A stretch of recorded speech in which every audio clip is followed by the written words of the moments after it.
The sun blazed down on the cotton fields of Tensas Parish, Louisiana on July 14, 1858, when Margaret Hayes collapsed between the rows. She was 23. Her hands bled through the rough cloth she'd wrapped around them that morning. The overseer's whip had already struck her back twice before noon. But it wasn't the pain that made her knees buckle. It was the words carried from the big house by a house servant, whispered with fear-filled eyes. Master Thornton Caldwell had decided that by week's end, Margaret's 8-year-old daughter would be sold south to the sugar plantations. The child's price would settle his gambling debts in Natchez. Margaret didn't scream. She had learned years ago that screaming only invited more pain. But that day, something inside her broke. Something that had been bending for a long while. She thought of her brother. She thought of Samuel, who lived in the quarters beyond the tobacco barns, who couldn't see the world with his eyes, but seemed to perceive everything else with a clarity that frightened even the white men who owned them. Samuel, who stood 2 meters and 10 centimeters tall, whose shoulders were so wide he had to turn sideways to enter most doors. Samuel, blind since birth, yet moved through the world as if carrying a map inside his soul. The other enslaved people whispered about Samuel Hayes. They claimed he could hear a lie before it left a man's mouth. They claimed he knew rain was coming 3 days before the clouds appeared. They claimed his massive, scarred hands from years of labor had never struck another person in anger. But everyone knew what those hands could do if they chose to. Master Caldwell knew it too. That's why he had never directly raised a whip to Samuel, though he had profited from Samuel's strength for 12 years. Before we go on with this story, don't forget to subscribe to the channel and tell us in the comments which city you're watching from. Stories like this must never be forgotten. Let's continue. Tensas Parish sat in Louisiana's northeastern corner, where the Mississippi River carved its path through rich soil that white men had built their fortunes on. By 1858, the parish held over 8,000 enslaved people, outnumbering the white population nearly 5 to 1.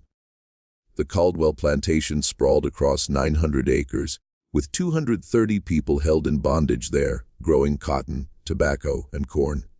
Thornton Caldwell had inherited the land from his father in 1847, and in 11 years he had expanded it considerably, though not through wisdom or hard work. He expanded it through cruelty, through calculated brutality, and through selling human beings when his card games went poorly. Caldwell was 41 that summer, a tall man with graying hair, and a face that might have been handsome if not for the meanness lingering behind his eyes. He wore expensive clothes ordered from New Orleans, drank French wine, and fancied himself a gentleman of culture and refinement. But the enslaved people who worked his land knew differently.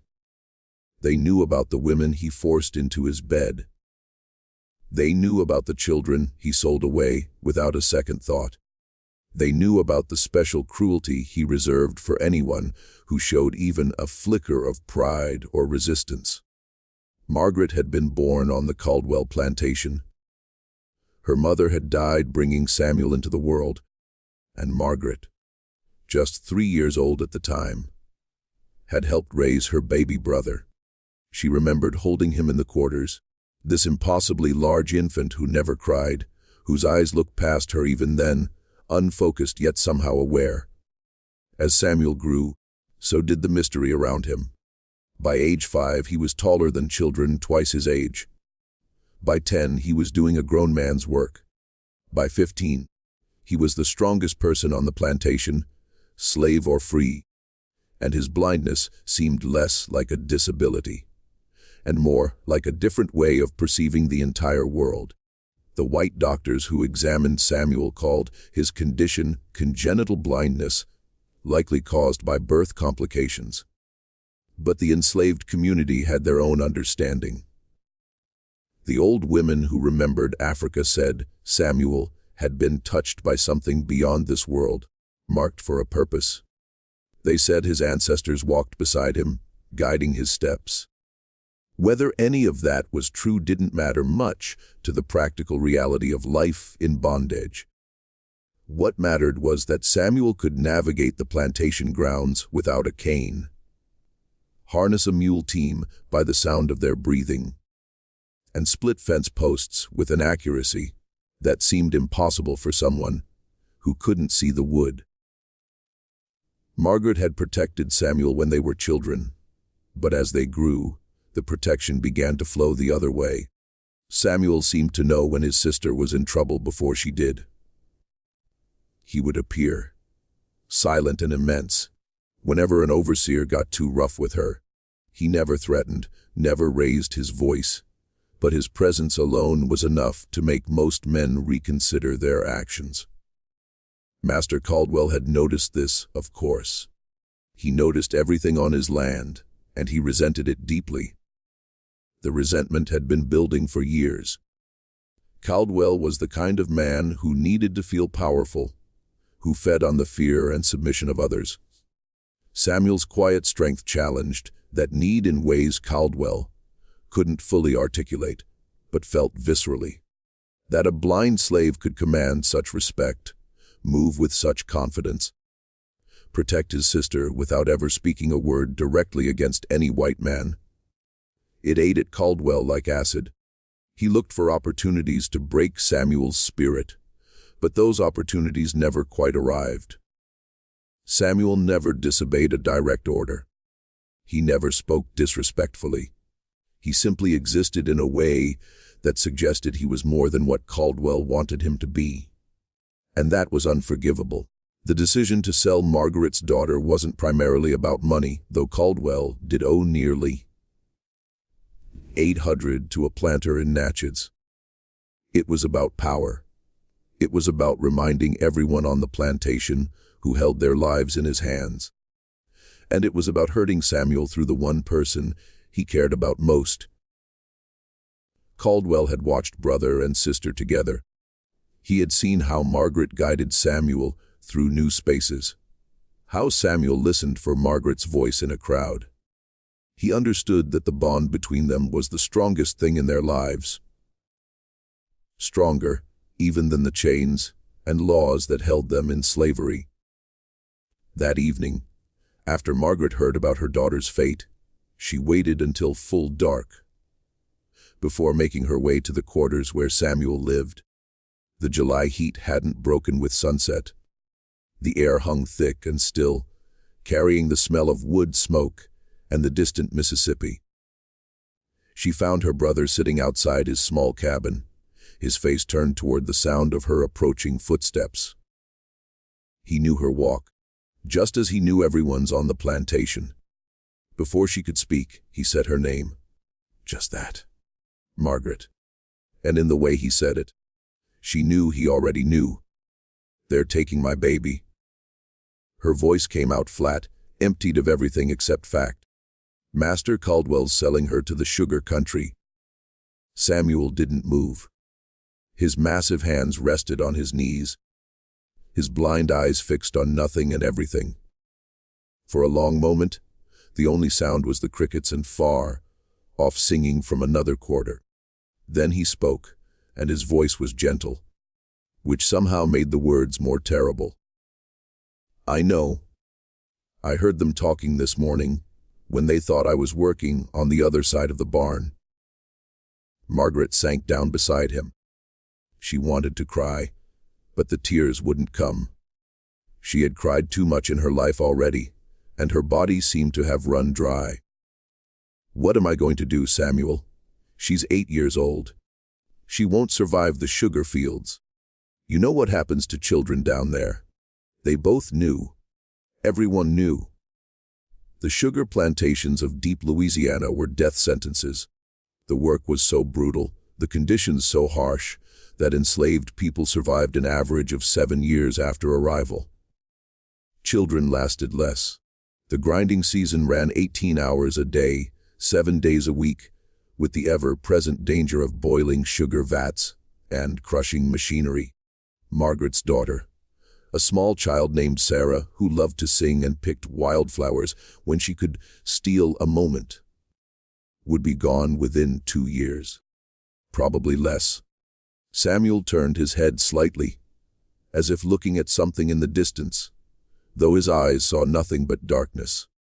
"What do you want me to do?" he asked. The question hung in the air between them, heavy with implications. Margaret knew what she wanted. Her brother to walk up to the big house, take Thornton Caldwell by the throat, and the man destroying their family. She wanted violence and justice. And she hated herself for wanting it, because she knew what would follow, even if Samuel succeeded. Even if he killed Caldwell, the white men would come. The law would come. They would make an example that would echo across every plantation in Louisiana.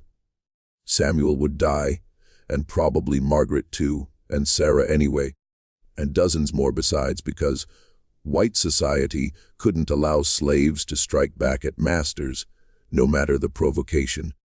"I want my child safe," Margaret finally said. "But I don't know how that's possible in this world." Samuel nodded slowly, his face unreadable in the darkness. "I've been thinking about this for a long time," he said. "Not about Sarah specifically, but about all of it. About what we are, what they've made us, what we might become. And I've been listening, really listening, to everything." Margaret didn't understand, but she waited. Samuel often spoke in ways that seemed strange at first, but made sense eventually. He continued, his voice low and steady. "Master Caldwell is afraid. Not of work, not of losing money, not even of God's judgment. He's afraid of being seen as weak. Everything he does comes from that fear. The way he beats people. The way he sells children. The way he looks at me like he wants to prove something. He needs everyone to believe he's powerful, because deep down he knows he's not. He's just a man who inherited land and people. And without that inheritance, he'd be nothing." This was true, and Margaret knew it. But truth didn't save children from being sold. "That doesn't help Sarah," she said. "No," Samuel agreed. "But it tells us what might. See, a man who needs to prove his power is a man who can be manipulated through his pride. He makes mistakes because he can't resist opportunities to show how strong he is. And I think, if we're careful, we might be able to use that." Margaret felt something stir in her chest, something that might have been hope or might have been fear. "What are you saying?" Samuel reached out and found her hand in the darkness, his fingers gentle despite their size. "I'm saying there are things Master Caldwell wants more than money. I'm saying there are ways to make him reconsider his decisions, without ever raising a hand against him. I'm saying that sometimes the strongest thing you can do is survive long enough to find the right moment. And I think that moment is coming." He didn't explain further, and Margaret didn't press him. She had learned to trust her brother's instincts, even when she didn't understand them. They sat together in the darkness, two people born into bondage, but who, against all logic and law, had not let that bondage enter their souls completely. Around them, the plantation slept uneasily. White people dreaming in their big houses. Black people dreaming in their small cabins. Everyone caught in the same terrible system. Everyone playing roles history had written for them. But history, as Samuel had somehow understood, was not finished writing. And sometimes the blind see things that those with clear vision miss entirely. The next morning came too soon, as mornings always did on the plantation. The bell rang before dawn, calling everyone to work. Margaret dragged herself from her cabin, her body aching from yesterday's labor, and her heart aching from fear for her daughter. She had maybe 4 days left with Sarah before the trader came. 4 days to memorize her child's face, her voice, her laugh. 4 days before that piece of herself was torn away forever. Except Samuel had said something was coming. And if there was one thing Margaret had learned in 23 years, it was that her brother was rarely wrong. Master Caldwell emerged from the big house around 700 that morning, already dressed in his fine clothes despite the heat. He carried a riding crop. Not because he planned to ride anywhere, but because he liked the feel of it in his hand, liked how enslaved people's eyes tracked it nervously. He surveyed his domain with satisfaction, watching field hands move between cotton rows, hearing axes from the timber crew, smelling breakfast cooking in the kitchen house. Everything was as it should be. Everything was under his control. He didn't see Samuel at first. Samuel was working near the barn, splitting logs for fence posts. The sound of the axe biting into wood carried across the yard in a steady rhythm, almost musical. Caldwell frowned. There was something about that rhythm that bothered him. Something too confident, too measured.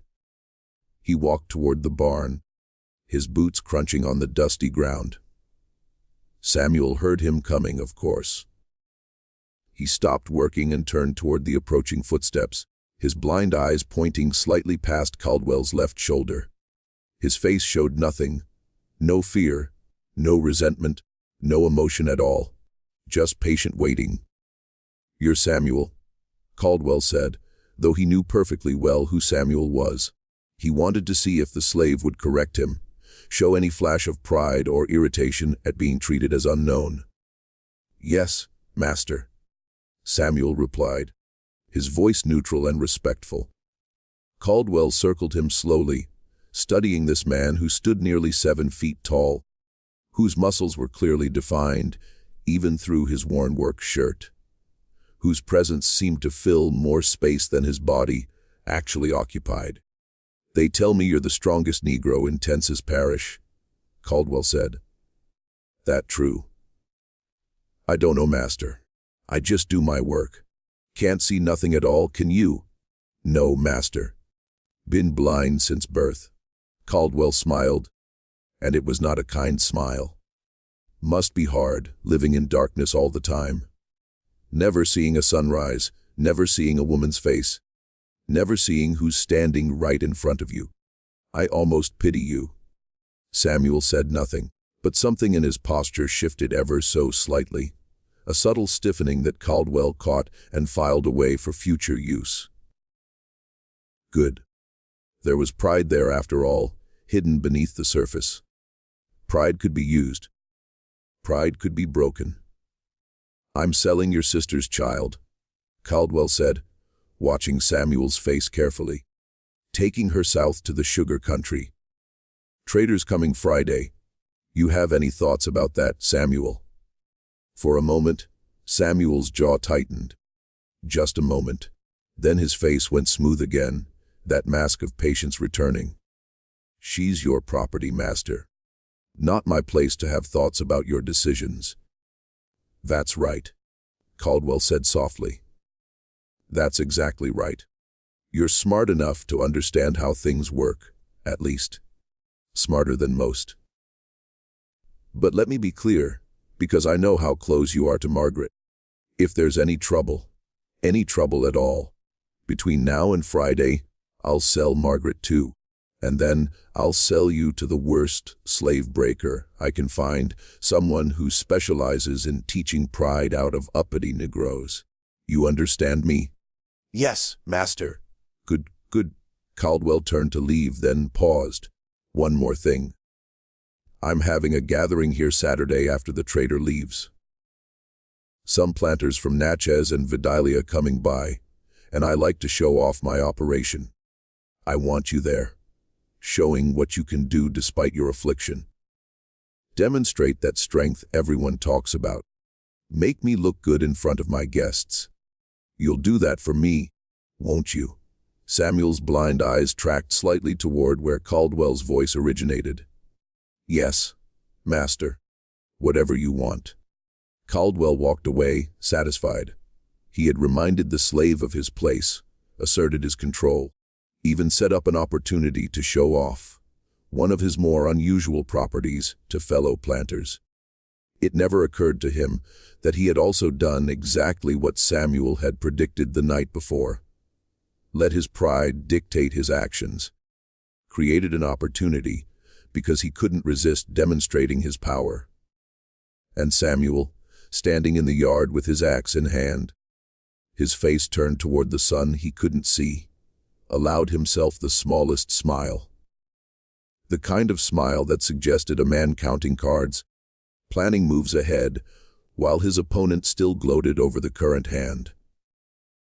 The next 3 days passed in a strange suspension of time.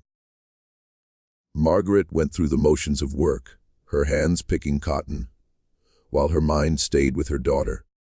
Sarah sensed something wrong, the way children always do, and clung closer to her mother than usual. Margaret wanted to tell her, wanted to prepare her, but how do you prepare an 8-year-old child for being sold away from everyone she knows and loves? How do you explain that she's about to enter a hell that will likely kill her before adulthood? So Margaret said nothing, just held Sarah whenever she could, memorizing the weight of her, the smell of her hair, the sound of her breathing. Samuel continued his work with his usual efficiency, but everyone on the plantation sensed something different about him. He moved with purpose, as if following a plan only he could perceive.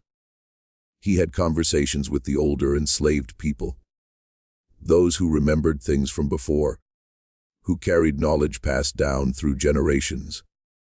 He spent time near the big house, listening to the white people talk, his enhanced hearing catching fragments of conversation others missed. And he worked on the fence posts with particular care, selecting wood of specific sizes and weights, cutting them with precision that seemed unnecessary for their purpose. Continuing Part 1. Thursday evening, the night before the trader was scheduled to arrive, Samuel asked to speak with the overseer, a man named William Briggs, who had worked for the Caldwells for 6 years. Briggs was suspicious. Slaves didn't normally request audiences, but his curiosity won out. He found Samuel in the barn, standing among the fence posts he'd been cutting all week. "What do you want?" Briggs asked, his hand resting casually on the pistol at his belt. Samuel turned toward his voice.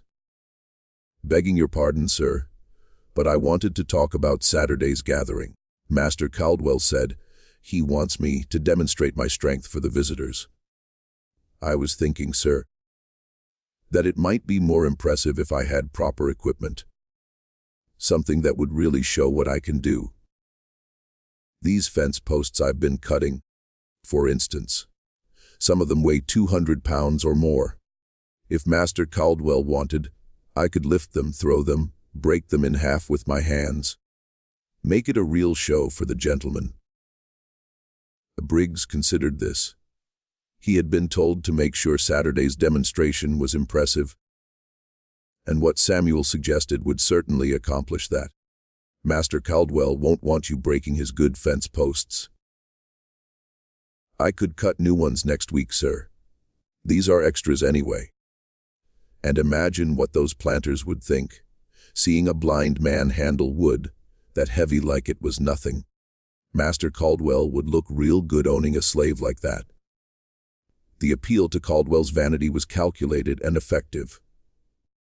Briggs nodded slowly. "I'll ask him, but you better make it worth his while, Samuel. Master's been talking about how he might get a good price for you soon. Selling you to someone who needs heavy labor. You want to stay here near your sister, you'll perform well on Saturday." Samuel bowed his head in apparent submission. "Yes, sir. I understand, sir." After Briggs left, Samuel ran his hands over the fence posts carefully. He had selected each one for specific properties: weight, length, grain patterns, how the wood had seasoned. To anyone watching, They looked like ordinary fence posts, but Samuel knew differently. He knew which one was slightly softer than the others, where the wood grain ran in particular directions, exactly how much force would be required to break each one at its weakest point. He had been preparing for 3 days, and now all the pieces were falling into place. That night, Margaret came to him again. She looked exhausted, hollowed out by grief. "The trader comes tomorrow morning," she said quietly. "Master Caldwell told me I could have until dawn with Sarah. One last night, and then she's gone." Samuel reached out and pulled his sister into an embrace. She was so much smaller than him, but she had always been the strong one, the one who had raised him, who had taught him to navigate a world he couldn't see. She was crying now, silent tears soaking into his shirt. "Trust me one more day," Samuel whispered into her hair. "Just one more day, Margaret. I know I'm asking the impossible, but I need you to trust me until Saturday night. Can you do that?" She pulled back, confused. "What can you possibly do? The trader comes in the morning. Sarah will be gone before Saturday." "Maybe," Samuel said. "Maybe not. But either way, I need you to stay strong. I need you to remember that you're more than what they've tried to make you, and I need you to keep Sarah calm tomorrow, no matter what happens. Can you do that for me?" Margaret didn't understand, but she had learned to trust the strange certainty that sometimes entered her brother's voice. She nodded against his chest. "I'll try." "That's all I ask," Samuel said gently. And then, so quietly she almost didn't hear it, he added, "Master Caldwell thinks he knows what power is, but he's about to learn different." A Friday morning arrived with brutal finality. The trader, a man named Joseph Hendricks who specialized in procuring children for the Deep South plantations, rode up to the Caldwell house at 8:00. He was a thin man with nervous hands and calculating eyes, the kind of person who had learned to see human beings as merchandise and seemed proud of this ability. Master Caldwell greeted him warmly, offering coffee and pastries while they negotiated the price for an 8-year-old girl who could pick cotton and hadn't yet learned to be troublesome. Margaret stood in the yard, holding Sarah close. Other enslaved people gathered at a respectful distance, bearing witness to another family being torn apart, their faces showing the careful blankness that came from watching terrible things you were powerless to stop. Sarah was crying quietly, her small face pressed against her mother's side. She didn't fully understand what was happening, but she understood enough. Samuel stood apart near the barn, his face turned toward the scene he couldn't see, but could hear all too clearly. His massive hands were clenched at his sides, the only outward sign of the rage burning inside him. William Briggs watched him carefully, one hand on his pistol, ready for trouble. But Samuel didn't move, didn't speak, didn't do anything except stand there like a statue carved from grief. Caldwell and Hendricks emerged from the house, their business concluded. Caldwell had gotten 650s for Sarah, enough to cover most of his Natchez debts. He was pleased with himself, the way men who have just profited from evil often are. He gestured toward Margaret. "Bring the girl over here," he called. Margaret's legs seemed to stop working. She couldn't move, couldn't make herself take those steps that would hand her child to the trader. Other enslaved people reached out to support her, to help her walk, but their touch seemed to make it worse. This was the moment, the actual ending, the point of no return. And then Samuel spoke, not loudly, but his voice carried across the yard with perfect clarity. "Master Caldwell." Everyone froze. Slaves didn't interrupt white men's business ever. Caldwell turned slowly, his face already darkening with anger. "What did you say, Samuel?" Samuel took 3 steps forward, his movements controlled and deliberate. "Begging your pardon, Master, but I wanted to remind you about tomorrow's gathering. I've been preparing like you asked. Got some fence posts ready that should really impress your guests. But I'm thinking with all the upset this morning, maybe it would be better to do the demonstration today instead. Give everyone something else to think about. And your visitor, Mr. Hendricks here. He might enjoy seeing what your operation can produce. Might even consider it part of the value of doing business with you." It was masterfully done. Samuel had offered Caldwell an opportunity to show off, demonstrate his superiority, perform power in front of witnesses. And he had done it in a way that seemed like servile consideration rather than manipulation. Caldwell's anger faded slightly, replaced by the familiar hunger to be admired. Hendricks, for his part, was intrigued. "I wouldn't mind seeing this," he said. "Heard some stories about your blind giant here. Be interesting to see if they're true." Caldwell considered for a moment. The demonstration was supposed to be tomorrow, but having it today would serve the same purpose. And it would delay the unpleasantness with Margaret and her child, which was starting to make even him slightly uncomfortable. The woman's grief so naked and raw that it was affecting the mood. "Fine," Caldwell decided.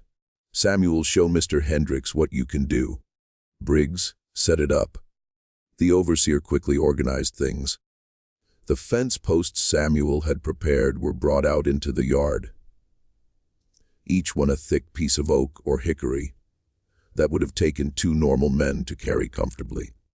Samuel moved among them confidently, his hands running over the wood, selecting specific pieces. To the watching white men, it looked like showmanship. To Margaret, who knew her brother better than anyone, it looked like something else entirely. It looked like preparation. "This one first," Samuel said, lifting a fence post that must have weighed close to 250 pounds. He held it overhead with both hands, making it look effortless despite his blindness. The enslaved people watching knew this was genuinely impressive. The white men were impressed too. But for different reasons, they saw confirmation of what they wanted to believe about themselves. That they could control even the strongest, most capable people. That power came from ownership rather than any inherent quality. Samuel held the post for a long moment, then brought it down with careful precision, sinking one end into the soft ground near the barn. He moved to the next post, then the next, creating a line of standing posts. His movements were fluid, almost like a dance, and his blind eyes seemed to see every detail of what he was creating. Margaret watched confused. This wasn't just a strength demonstration. This was something else. But what? Caldwell was enjoying himself now. He turned to Hendricks with a proprietary smile. "Impressive, isn't he? Born blind, but you'd never know it watching him work. Worth every penny I paid for his mother, God rest her soul. How much you think a slave like that would fetch?" Hendricks asked, his merchant's mind always calculating. "Oh, I'd never sell Samuel," Caldwell said, though he had threatened exactly that yesterday. "Too valuable right where he is. But if I did, probably 1-800 MYB 1-800 maybe 2,000. Prime buck, unusual ability. Never been sick a day in his life." Samuel was working on his final arrangement now, placing posts in specific positions, his hands moving with absolute certainty. Then he stopped, turning toward where Caldwell and Hendricks stood. "Master," Samuel said, "for the final demonstration, I'd like to try something special.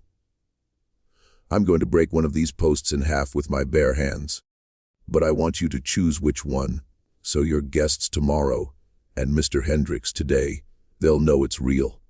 No trick to it." Caldwell grinned. This was even better than he'd hoped. Any of them. Any of them, Samuel confirmed. That one, Caldwell said, pointing to the thickest post in the line, a piece of oak nearly a foot in diameter. Break that one if you can, Samuel nodded.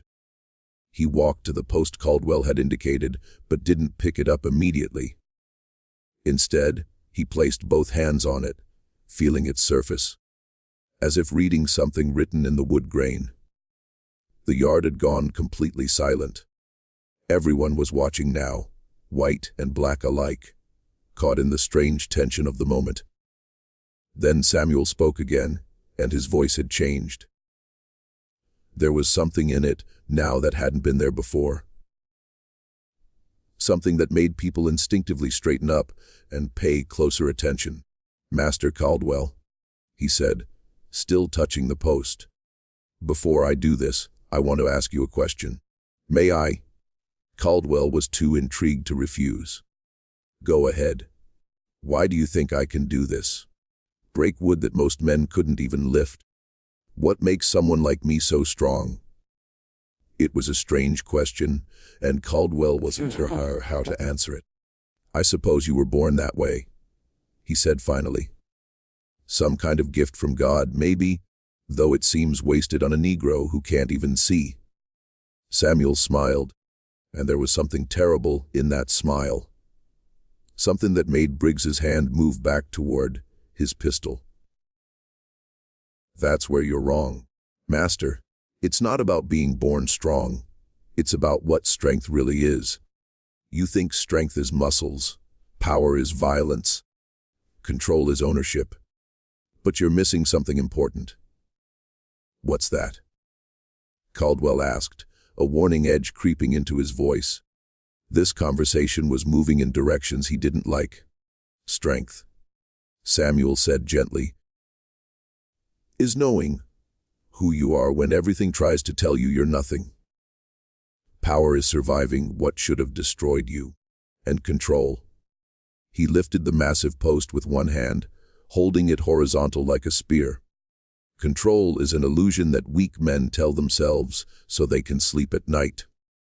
Then, before anyone could react, Samuel brought the post down across his knee with devastating force.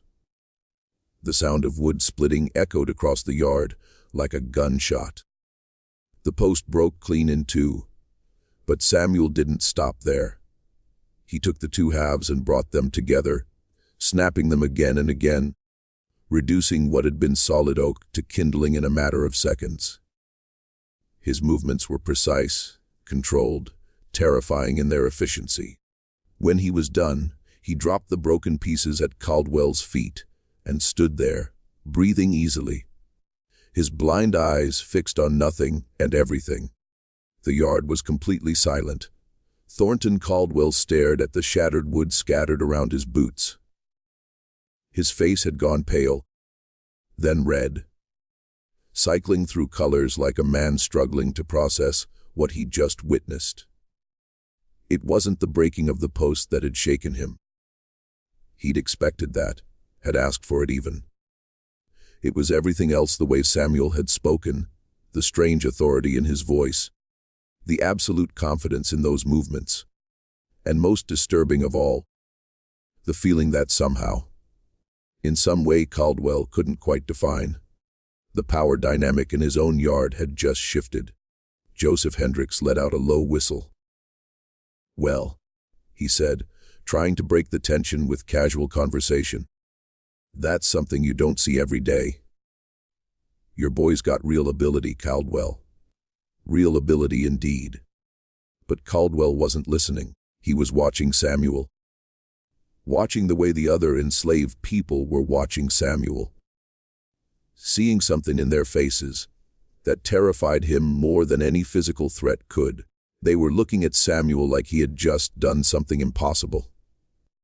Not the breaking of the wood. Something else. Something that had happened in the speaking, in the claiming of a kind of dignity that slaves weren't supposed to possess. Get back to work. Caldwell snapped at Samuel, his voice harsher than he'd intended. All of you, back to work.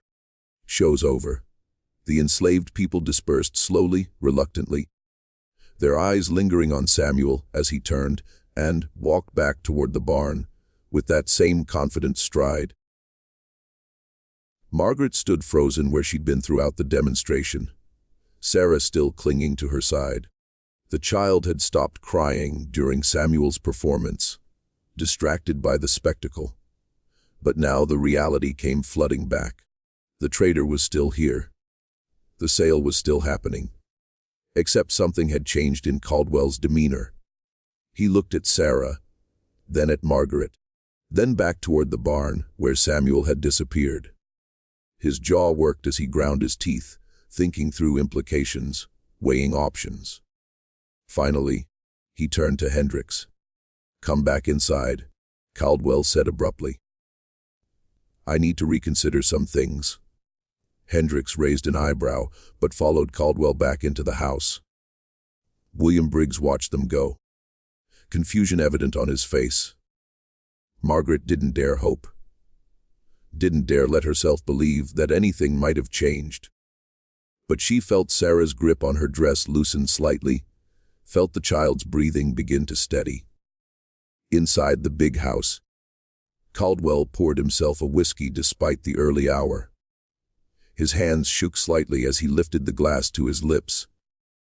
Hendricks waited patiently, his merchant's instincts telling him something interesting was about to happen. "I need to think about this sale," Caldwell said finally. "That girl's mother, Margaret, she's Samuel's sister, the only family he has. And Samuel, well, you saw what he can do." "I did," Hendricks agreed. "Impressive specimen. But I don't see what that has to do with the girl. You need the money for your Natchez debts, don't you?"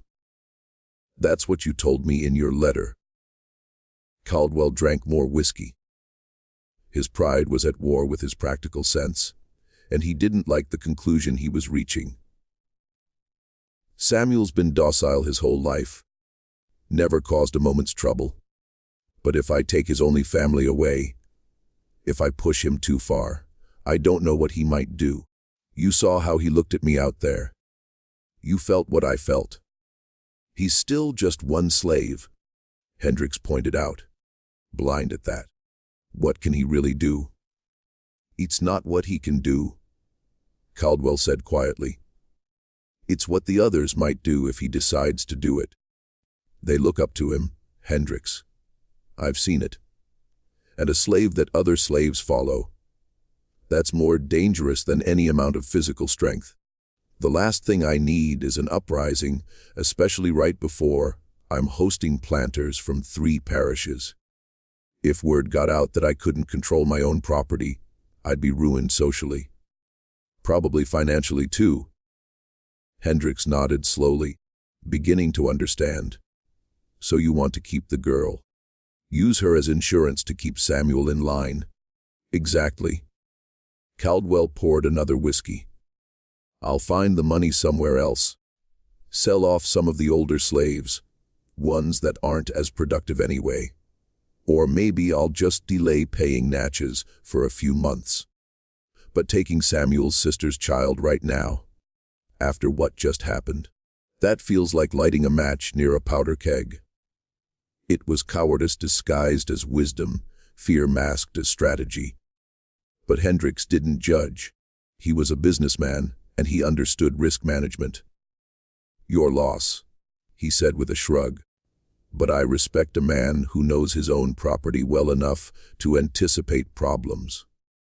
Most planters wait until there's blood in the dirt before they realize they've pushed too far." They settled accounts. Caldwell paid Hendricks 50 Ozilders for his travel expenses and trouble, and the trader rode away empty-handed, already thinking about his next transaction. Caldwell stood on his porch, watching the dust from Hendricks's horse settle, feeling like he'd just been manipulated, but unable to figure out exactly how. Outside in the yard, word was spreading among the enslaved people that the sale had been canceled.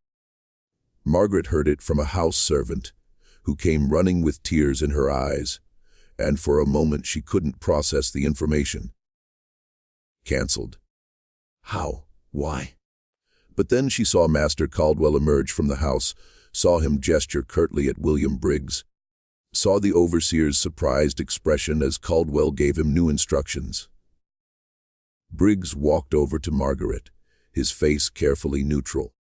"The sale's off," he said bluntly. "Master changed his mind. You and your girl get back to your quarters. You'll be working in the kitchen house starting Monday, where he can keep an eye on you." Margaret's knees almost gave out. Sarah looked up at her mother with confused hope, not quite understanding, but sensing the change in atmosphere. "Mama." "Hush now," Margaret whispered, pulling her daughter close. "Just hush." She didn't go back to her quarters. She went straight to the barn, moving as fast as she dared without actually running. Because running drew attention, and attention from white people was always dangerous. She found Samuel sitting on a pile of hay, his face turned toward the sound of her approaching footsteps. "Samuel," she breathed. "What did you do?" "I reminded Master Caldwell of something he'd forgotten," Samuel said calmly. "That fear is stronger than greed. That reputation is more valuable than 650. That sometimes the appearance of power is all powerful men really have, and they'll do anything to protect it." Margaret sank down beside him, her whole body trembling with relief and delayed terror, and a dozen other emotions she couldn't name. "You could have been killed. If he'd thought you were threatening him, if he'd taken it the wrong way, he would have had you whipped to death or worse." "I know," Samuel said simply. "But I also knew he wouldn't, because I understand him. Margaret, I've been listening to that man for 12 years, hearing the way he talks, the way he moves, the way his voice changes when he's truly afraid versus when he's just angry. He's not stupid. He's cruel and proud, but not stupid. And he understood what I was really telling him out there." "What were you telling him?" Samuel was quiet for a moment, his blind eyes distant. "That I'm not property in my own mind.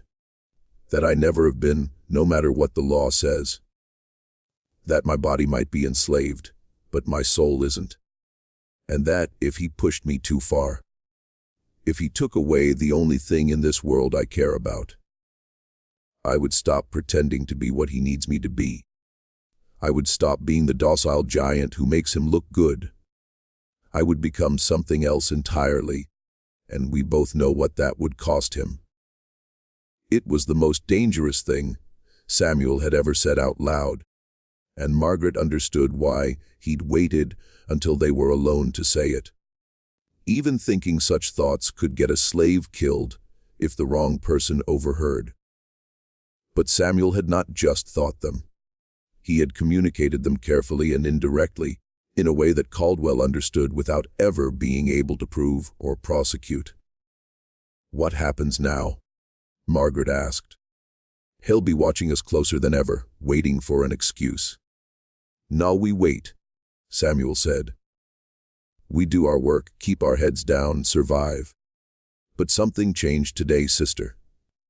Something important. Caldwell knows now that there are limits to his power over me. He won't acknowledge it, probably won't even admit it to himself, but he knows, and that knowledge will make him cautious. Not kind, never kind, but cautious. And in this world we live in, sometimes cautious is the best we can hope for." Sarah appeared in the barn doorway then, her small silhouette backlit by the morning sun. "Mama, Uncle Samuel, are we safe now?" Margaret looked at her brother, and Samuel turned his face toward his niece's voice. He smiled. A genuine smile this time, free of the terrible weight he'd been carrying. "Come here, Sarah girl," he said, opening his arms. The child ran to him, and he picked her up easily, settling her on his knee. "You're safe today. That's all anyone can promise. You're safe today." The summer days that followed were strange and tense.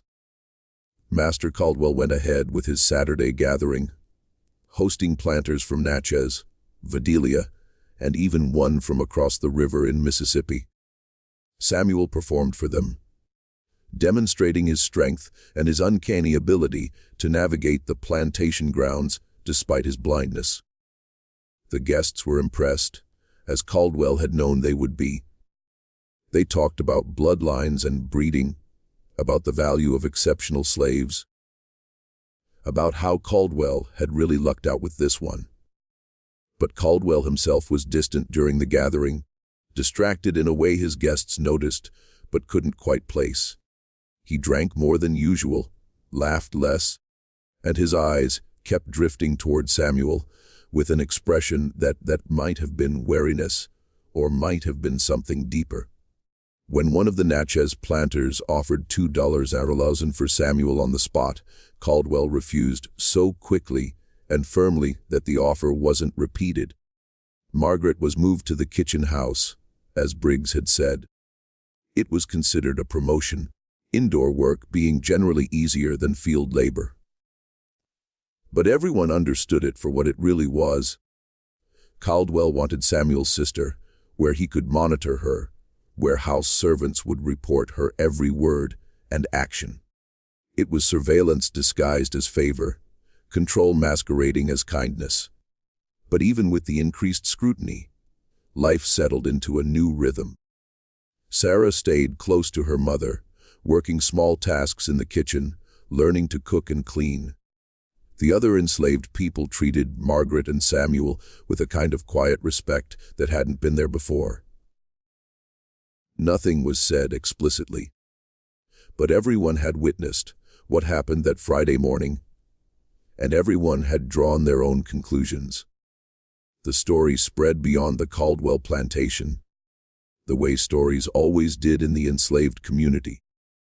In whispered conversations at river crossings, where different plantation workers met, in churches where black people gathered on Sundays under white supervision, in hidden spaces where information flowed along invisible networks. People talked about the blind giant who had faced down his master without raising a hand, who had saved his sister's child through nothing but words and presence, and an unbreakable certainty about his own worth. Some of the stories were exaggerated, as stories always are. They said Samuel had threatened Caldwell openly, promised violence, shown supernatural power. None of that was true, but the emotional truth beneath the exaggerations was real enough. Something had happened on the Caldwell plantation that challenged the fundamental assumptions of the system. A slave had asserted his humanity in a way that a master had been forced to recognize, however reluctantly. August turned to September. The cotton came in heavy and thick, requiring every available hand to pick it before the weather turned. Samuel worked the wagon teams, hauling cotton from the fields to the gin, his massive strength making him more efficient than any two other workers. Margaret and Sarah picked alongside the other women and children, their hands moving through the bowls with practiced efficiency, their backs aching by day's end. Caldwell watched them all with hooded eyes, his mind working through problems he wouldn't discuss with anyone. The truth was, Samuel had terrified him that morning, and the fear hadn't diminished with time. It had grown, taken root, become something he couldn't shake. Every time he saw the blind giant moving confidently through the plantation, every time he heard other slaves mention Samuel's name, with that particular tone of respect, he felt his control slipping incrementally. Not in ways he could point to or punish, but in ways that mattered more than physical rebellion ever could. The thing about fear, though, is that it curdles into hatred if left long enough, and hatred demands release. By October, Caldwell had made a decision. He couldn't kill Samuel. That would be too obviously wasteful of valuable property, and would raise questions he didn't want to answer. He couldn't sell Samuel, because that would look like weakness, like he'd been forced to get rid of a slave he couldn't control. But he could break Samuel's spirit. He could find ways to remind the giant of his place, to chip away at that unshakable dignity until nothing remained. But the proper subservience a slave was supposed to show. He started with small cruelties. Samuel's food rations were reduced. His work assignments became harder, more dangerous. When Samuel completed them anyway without complaint, Caldwell escalated. He had Samuel whipped for minor infractions, real or imagined. The first time, 5 lashes for supposedly not working fast enough. The second time, 10 lashes for talking back, though Samuel had said nothing disrespectful. The third time, 15 lashes for no stated reason at all. Just because Caldwell wanted to reassert his authority. Samuel endured it all with the same patient silence he'd always shown. He didn't cry out when the whip fell. He didn't beg for mercy. He simply took the punishment, his massive body absorbing blows that would have destroyed smaller men. And then he went back to work. His blind eyes never showed fear, never showed anger, never showed anything except a distant awareness that seemed to exist outside the immediate pain of the moment. But Margaret saw what it was doing to him. She saw the way Samuel moved more carefully in the mornings, his back screaming with every motion. She saw the blood seeping through his shirt from wounds that hadn't been given time to heal before new ones were added. She saw the way the other enslaved people looked at Samuel with growing horror and impotent rage, watching one of their strongest being slowly destroyed by a white man's fear. She confronted her brother one evening in late October, finding him alone near the barn, where they'd spoken so many times before. "You have to do something," she said urgently. "He's killing you slowly. Everyone can see it." Samuel shook his head. "This is what I expected," he said quietly. "I knew when I stood up to him that there would be consequences. Men like Caldwell can't let challenges go unanswered, even silent ones, especially silent ones." Then what was the point? Margaret's voice cracked with frustration and grief. "You saved Sarah, but you're destroying yourself. How is that better?" "Because Sarah is alive and here," Samuel said simply. "Because you still have your daughter.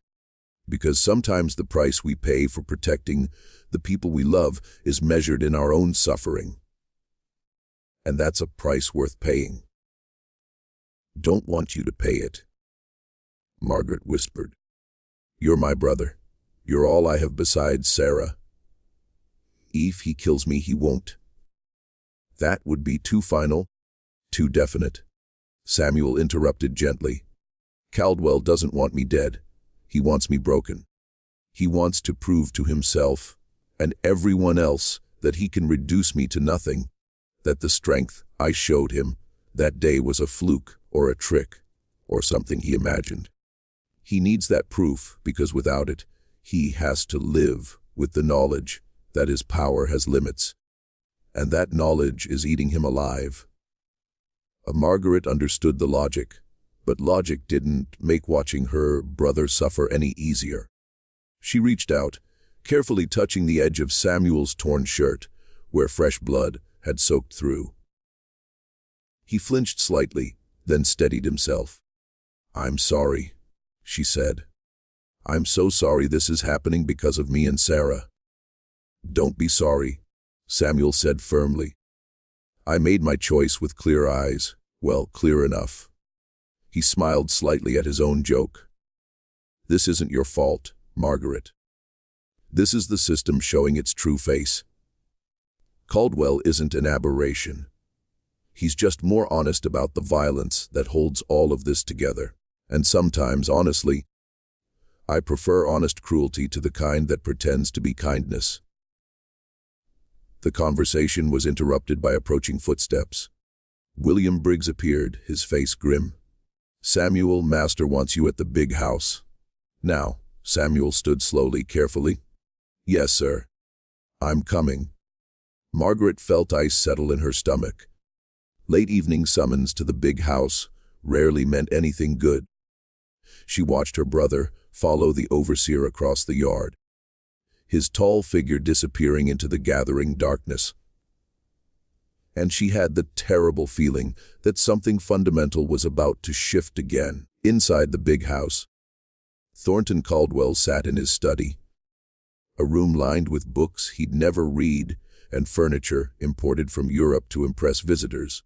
He was drunk, not falling down drunk, but the mean, calculating drunk that made him more dangerous rather than less.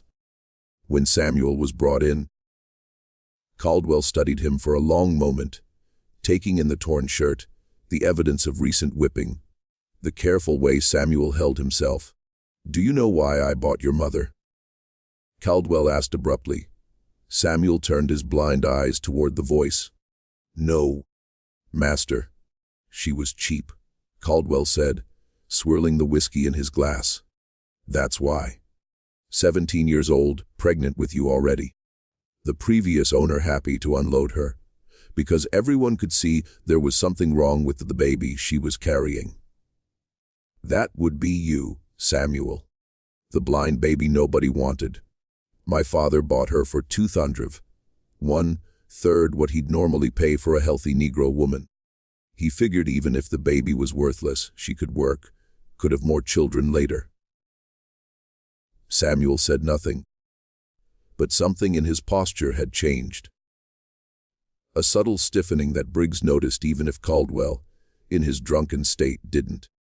"But you know what?" Caldwell continued, leaning forward in his chair. "She only had the one child, just you. Died bringing you into the world. Bled out before the midwife could stop it. So my father's investment was a loss. A 200 for a dead woman and a blind baby who couldn't even see his own hand in front of his face." Caldwell stood up, walked closer to Samuel, looked up at the giant towering over him. "My father wanted to get rid of you. Sell you to someone who needed a charity case, or just leave you in the woods to die. But my mother, God rest her meddling soul, said no. She said even a blind Negro could be useful eventually if raised right. And she was right, wasn't she? You did become useful. Very useful indeed." Samuel's jaw tightened, but he remained silent. "But here's what I've been thinking about lately," Caldwell said, his voice dropping to something almost conversational. "Your mother paid for you with her life, and my family gave you life when we could have taken it away. Seems to me you owe us everything, Samuel. Your existence, your strength. Whatever it is you think makes you special, all of it exists because we allowed it. So when you stand in my yard and speak to me the way you did back in July, when you look at me, with those dead eyes like you're judging me, like you're better than me, it's not just disrespectful, it's ungrateful. Do you understand what I'm saying?" "Yes, Master," Samuel said quietly. "I understand what you're saying." "Good," Caldwell said, "because I need you to understand something else.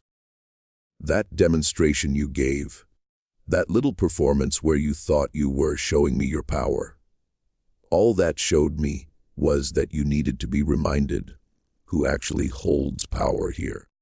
Every lash you've felt since then, that's been your education, and it's going to continue until I'm satisfied that the lesson has been learned." Samuel stood there, absorbing this, his blind eyes fixed on something beyond Caldwell's shoulder. When he finally spoke, his voice was steady and clear. "May I ask you a question, Master?" Caldwell was surprised but nodded. "Go ahead." "What do you think my mother would say if she could see what you're doing to me?"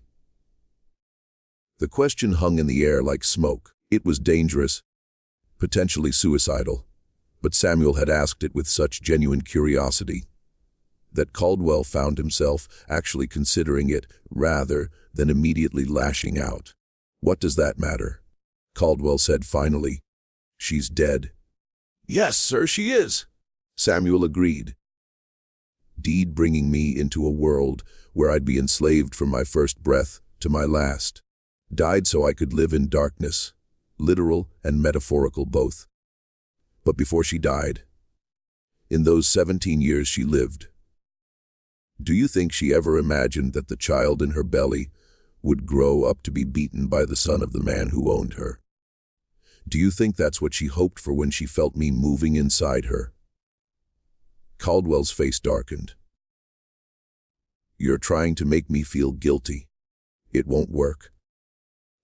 I'm not trying to make you feel anything, Master, Samuel said softly. I'm just wondering about hope. About what people hope for before the world shows them what's actually possible. My mother hoped I'd live. Your mother hoped I'd be useful. I hope my sister's daughter grows up to see a different world than this one. We all hope for things, Master Caldwell. Even you. And I'm wondering if maybe sometimes the hoping is the only thing that keeps us human. There was a long silence. Briggs stood near the door, his hand still resting on his pistol, expecting this conversation to explode into violence at any moment, but Caldwell just stared at Samuel with an expression impossible to read. Anger, yes, but also something else. Something that might have been recognition, or might have been the exact opposite. Get out, Caldwell finally said, his voice flat. Get out of my sight. Samuel turned to leave, his movements careful and controlled. He was almost to the door when Caldwell spoke again. Samuel. The giant paused. I haven't decided yet if I'm going to sell you or keep you, Caldwell said. But either way, one thing is certain, you will be broken. One way or another you will learn your place. And when that day comes, I want you to remember that it didn't have to be this way. You could have just been a good slave. But you chose different, and this is where choices lead in the world we live in. Samuel didn't respond. He simply walked out of the big house, back into the October night, his tall figure swallowed by shadows. Behind him, Caldwell poured another whiskey and wondered why breaking one blind slave felt so desperately important. Why it consumed his thoughts more than any other aspect of managing his plantation. Why Samuel's quiet dignity felt like a personal attack on everything Caldwell believed about himself and his place in the world. The answer, had he been honest enough to face it, was simple. Samuel's existence, his unbreakable sense of self, worth despite the circumstances of his birth and life, challenged the fundamental lie that made slavery possible. That some people were inherently less human than others. And if that lie wasn't true, if people like Samuel could possess the same dignity and worth as people like Caldwell, despite all the laws and customs and violence that said otherwise, then Caldwell's entire identity, his entire worldview, was built on sand. But Caldwell wasn't honest enough to face that. So instead he drank, and he planned, and he waited for an opportunity to prove what he needed to believe, that power came from ownership, that strength was violence, that control was the only truth that mattered. That opportunity came in late November. A group of slave catchers arrived at the Caldwell Plantation, tracking 3 runaways from a property in Mississippi. They'd followed the trail across the river, through the forests of Tensas Parish, and they believed the fugitives might be hiding somewhere on Caldwell's land. Not uncommon, as large plantations with extensive timber holdings offered good hiding places for people desperate enough to run. Caldwell organized a search, calling together his overseers and trusted slaves to comb the property. Samuel was included, his ability to move through the woods, despite his blindness, making him valuable for this kind of work. The search party spread out through the timber sections, looking for any sign of the runaways. Samuel found them first. Not by sight, obviously, but by sound and smell, and that peculiar awareness he developed over years of navigating without vision. He heard their breathing, heard the tiny sounds of people trying desperately to stay hidden, smelled the fear, sweat, and exhaustion. They were hiding in a dense thicket near the edge of Caldwell's property. 3 people, 2 men and a woman. They'd been running for days, maybe weeks. They were starving and terrified. Samuel stood at the edge of the thicket, knowing exactly where they were, knowing he could call out to the searchers and lead them directly to the fugitives. That was what he was supposed to do. That was what a good slave would do, helping his master recover valuable property, proving his loyalty. But Samuel thought about his mother, who had died bringing him into slavery. He thought about his sister, who had almost lost her daughter to the sugar plantations. He thought about hope, about what people hoped for before the world crushed those hopes. And he thought about the choice he'd made back in July, the choice to value human dignity over survival, to risk everything rather than pretend he was less than he knew himself to be. He made his decision in a moment, though it felt like it had been building for his entire life. "The searchers are coming from the east," Samuel said quietly, speaking toward the thicket. "They'll be here in maybe 10 minutes. If you go north, stay low, follow the creek bed about half a mile, you'll hit a path that leads to the Wilson property. They're more careless with their patrols than Caldwell. From there, you might be able to make it to the swamps. It's your only chance." There was a long moment of shocked silence from the thicket. Then rustling sounds as the fugitives moved, hesitating, uncertain if this was a trap. Samuel turned his back to them, giving them space to decide to run or not run, to trust or not trust this blind giant who had just offered them the most dangerous gift possible. A chance. They ran. Samuel heard them crashing through the underbrush, heading north like he'd told them. He waited, counting breaths, giving them time to get clear. Then he turned and headed back toward where the other searchers were working, his face showing nothing of what had just happened. He encountered William Briggs 15 minutes later. "Any sign?" the overseer asked. "Nothing in my section," Samuel reported. "But I heard something to the east. Might have been them, might have been deer." The search continued through the afternoon, but the fugitives were gone, swallowed by the vast Louisiana wilderness. They were never found, never caught, never returned to the Mississippi plantation they'd fled from. No one ever knew that Samuel had helped them, that he'd made a choice that could have gotten him killed or worse if discovered. Except Margaret knew. She saw it in the way Samuel moved that evening, in the set of his shoulders, in the quiet satisfaction that radiated from him despite the pain of his healing wounds. She confronted him after dark in their usual spot near the barn. "You let them go?" she said. Not a question. Samuel nodded. "I did. If anyone finds out." "They won't," Samuel said calmly. "There's no proof, no evidence, just 3 runaways who got lucky or smart or both. And even if someone suspected, what could they prove? That a blind man somehow helped fugitives escape through woods he can't even see. It sounds ridiculous when you say it out loud." Margaret shook her head, torn between terror at the risk her brother had taken and admiration for the courage it required. "Why, Samuel? Why risk everything for strangers?" Samuel was quiet for a long moment, his face turned toward the stars he couldn't see. When he spoke, his voice carried the weight of all the years he'd spent thinking about questions that had no easy answers. Because every person who escapes is proof that this system isn't as strong as it pretends to be. Because every act of resistance, no matter how small, chips away at the lie that we're meant to be owned. And because. He paused, searching for words. Because my mother died so I could live, and those 3 people were dying slowly in slavery, just like I am. If I have the power to give someone else a chance at life, at real life, how can I not use it?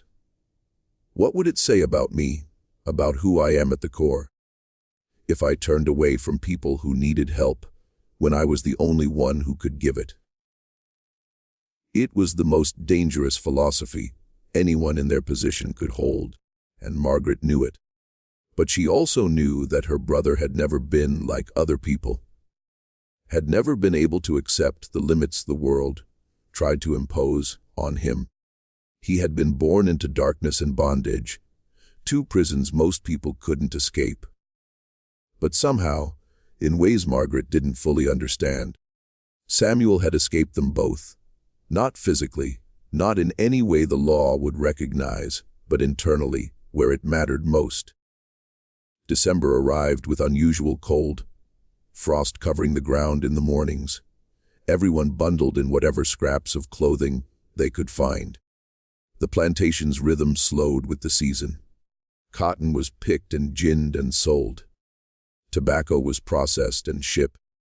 The enslaved people caught their breath between the autumn harvests and the spring planting, knowing the respite was temporary, but grateful for it nonetheless.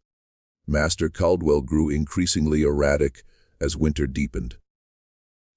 The violence he'd been inflicting on Samuel had not produced the results he wanted. If anything, Samuel seemed more centered, more certain of himself, moving through each day with a grace that made his blindness seem incidental rather than defining. Other enslaved people had started following Samuel's example in small ways, carrying themselves with fractionally more dignity, meeting white people's eyes for fractionally longer, existing in ways that suggested they remembered they were human beings no matter what the law said. It was subtle, almost invisible, but Caldwell felt it. Felt control slipping through his fingers like water, felt the foundations of his power eroding in ways he couldn't articulate or stop, and it was all tied to this blind giant who should have been easy to break but somehow remained unbreakable. On Christmas Eve, Caldwell made his final decision.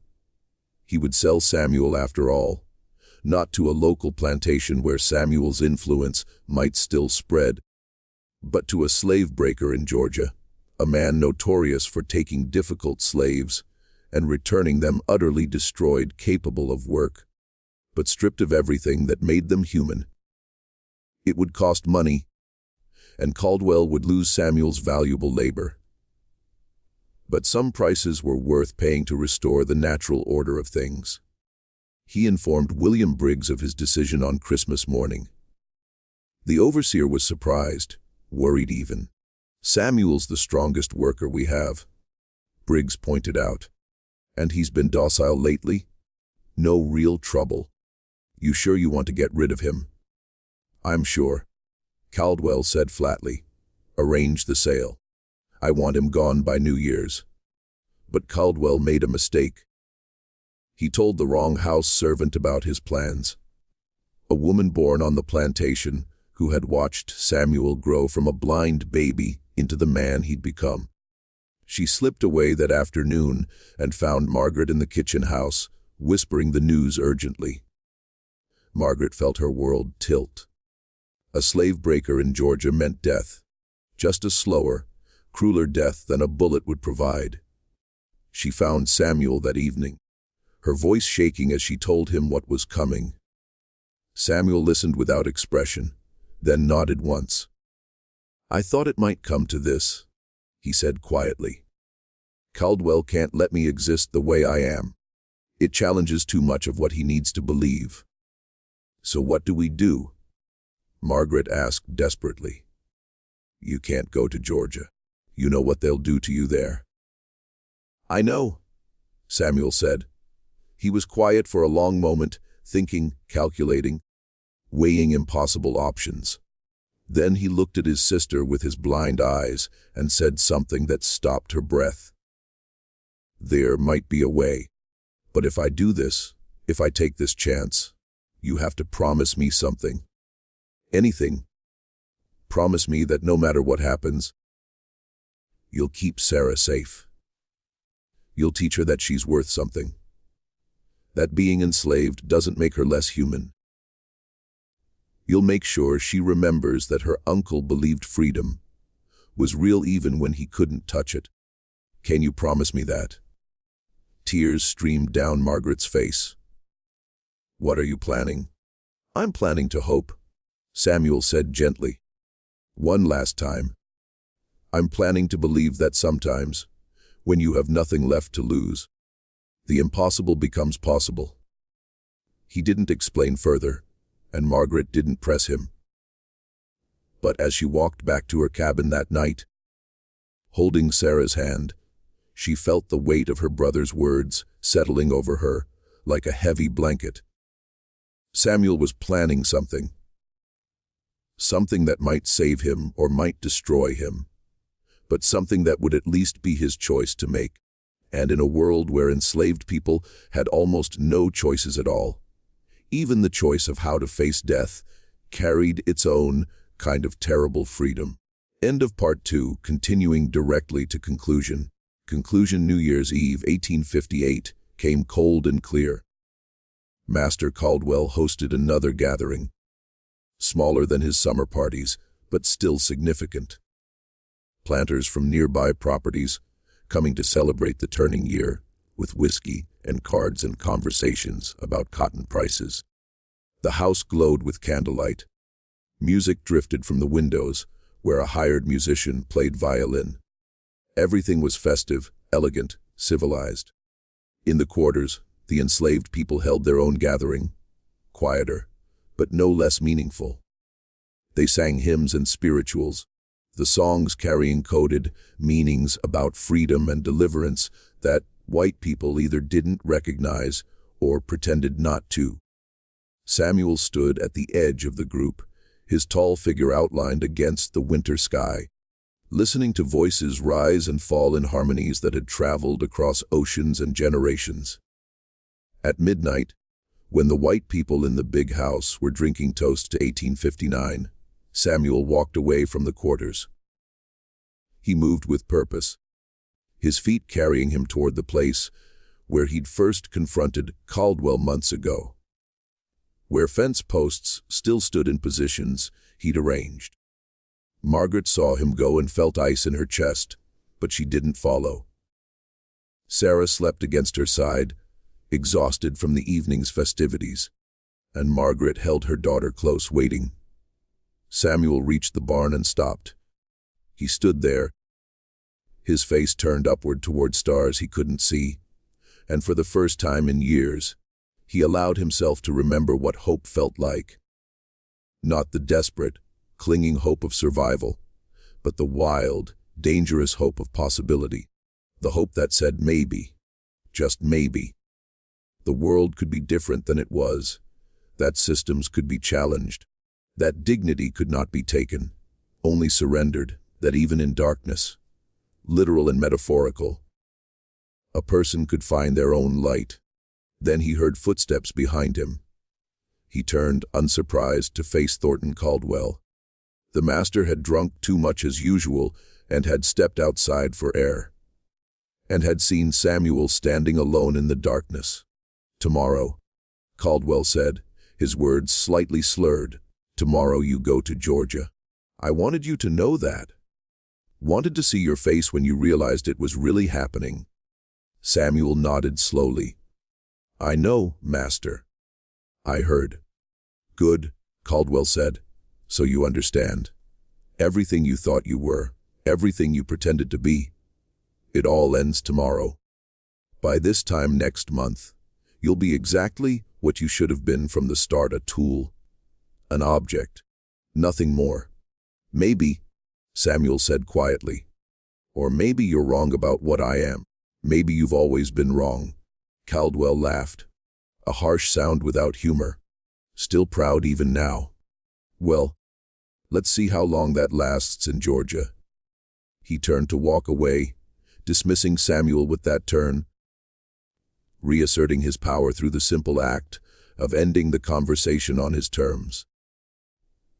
But he'd taken only 3 steps when Samuel spoke again, and something in his voice made Caldwell stop and turn back. "Master Caldwell," Samuel said, "I want to thank you." "Thank me?" Caldwell's voice dripped skepticism. "For what?" "For showing me who I am," Samuel said simply. "You've spent months trying to break me, trying to prove that I'm nothing but property. And every time you failed, every time I stood back up, every time I held on to the part of myself that you can't touch, no matter how hard you try, I learned something important. I learned that I'm more than you'll ever be, because I know what it means to survive with dignity, while you only know what it means to destroy without courage." The words hung in the cold air between them. For a moment, just a moment, Thornton Caldwell saw himself reflected in those blind eyes. He saw a man whose power came entirely from systems he hadn't built, laws he hadn't written, violence he commanded others to perform. He saw a hollowness at his own center, an emptiness that all the land and slaves and money in the world couldn't fill. He saw what Samuel had been trying to show him all along, that true strength had nothing to do with ownership and everything to do with remaining human in circumstances designed to strip humanity away. Then the moment passed, and Caldwell's face twisted with rage. He raised his hand to strike Samuel, to finally unleash the physical violence he'd been proxy-inflicting for months. But Samuel didn't flinch, didn't move, didn't show even a flicker of fear. He simply stood there, 7 feet of unshakable certainty, and Caldwell's hand fell back to his side. "Get away from me," Caldwell whispered, and there was something broken in his voice. "Just get away." Samuel nodded and walked past him back toward the quarters, leaving Caldwell standing alone in the darkness.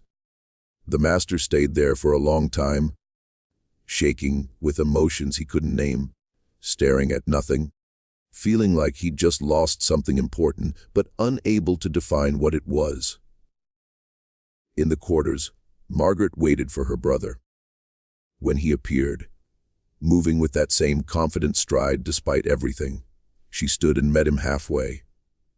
They didn't speak. There was nothing left to say. Samuel pulled his sister into an embrace, holding her the way he'd held her when they were children, and the world was even more impossible than it was now. "Whatever happens tomorrow," he whispered into her hair, "remember that we survived. Not just our bodies, but us. The parts that matter. Remember that, Margaret, and teach it to Sarah." "Can you do that?" "I can," Margaret whispered back. "I will." They stood together as the old year died and the new year was born. 2 people who had been marked as property by law, but who had never, in the deepest parts of themselves, accepted that marking. Around them, others slept or sang or prayed. All of them caught in the same system. All of them finding their own ways to remain human, despite everything designed to make them less. And somewhere in the big house, Thornton Caldwell sat alone with his whiskey, wondering why victory felt so much like defeat, why breaking one blind slave mattered so much, and why Samuel's quiet dignity had shaken him more than any rebellion ever could. The answer, had he been able to face it, was simple. Samuel had won. Not by escaping, not by fighting back, not by overthrowing the system. He had won by refusing to let slavery enter his soul. He had won by remaining himself. And that kind of victory, invisible to the law but undeniable in its reality, was the most dangerous kind of all. Because if one person could do it, others could too.